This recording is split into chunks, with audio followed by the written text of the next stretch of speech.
안녕하세요. 오늘은 좀 가슴 아픈 소식을 가지고 왔습니다. 스위스 알프스의 블라텐이라는 마을 이야기인데요.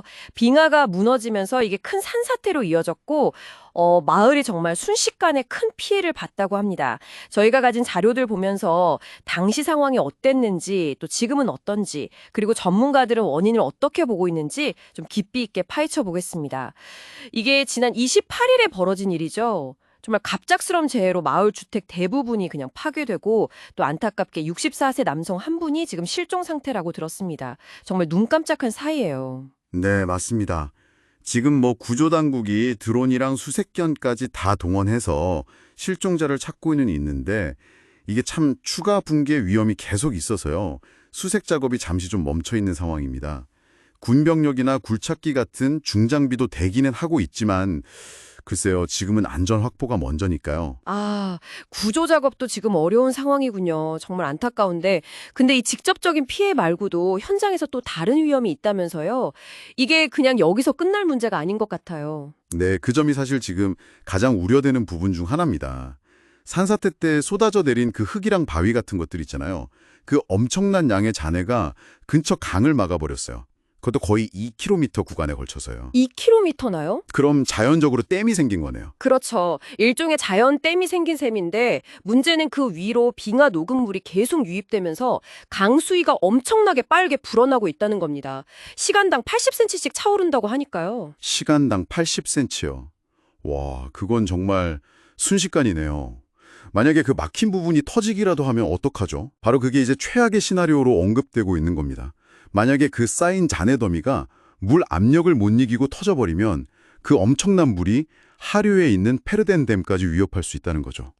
페르덴 댐까지요? 네, 물론 당국에서는 당장 그럴 가능성은 낮다고는 보고 있습니다만 그래도 계속 예의주시하고 있는 상황입니다. 정말 엎친 데 덮친 격이네요. 피해 복구도 시급한데 2차 재난 위험까지 있다니.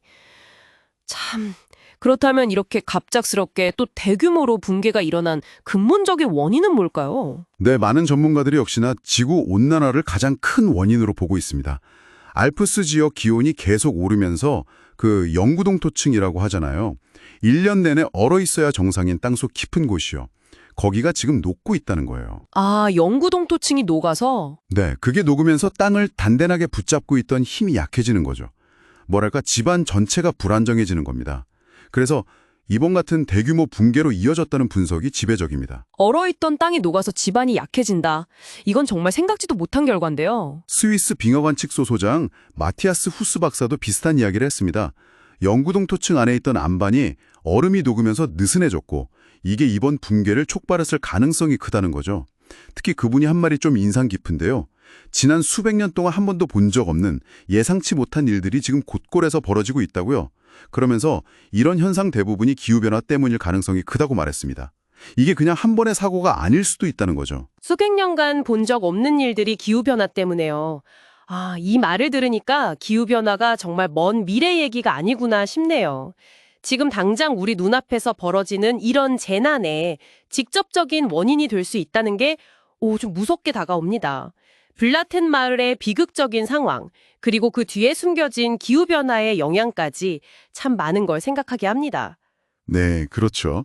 이 스위스의 작은 마을 사례가 보여주는 건 기후변화가 우리가 생각하는 것보다 훨씬 더 빠르고 또 극적인 방식으로 우리 주변 환경을 바꿀 수 있다는 점입니다. 이건 단순히 저 멀리 알프스 빙하 얘기가 아니잖아요. 어쩌면 지금 이걸 듣고 계신 여러분이 살고 있는 그곳, 그 환경은 과연 얼마나 안정적이라고 우리가 확신할 수 있을까? 한 번쯤 우리 주변을 돌아보게 만드는 그런 사건인 것 같습니다.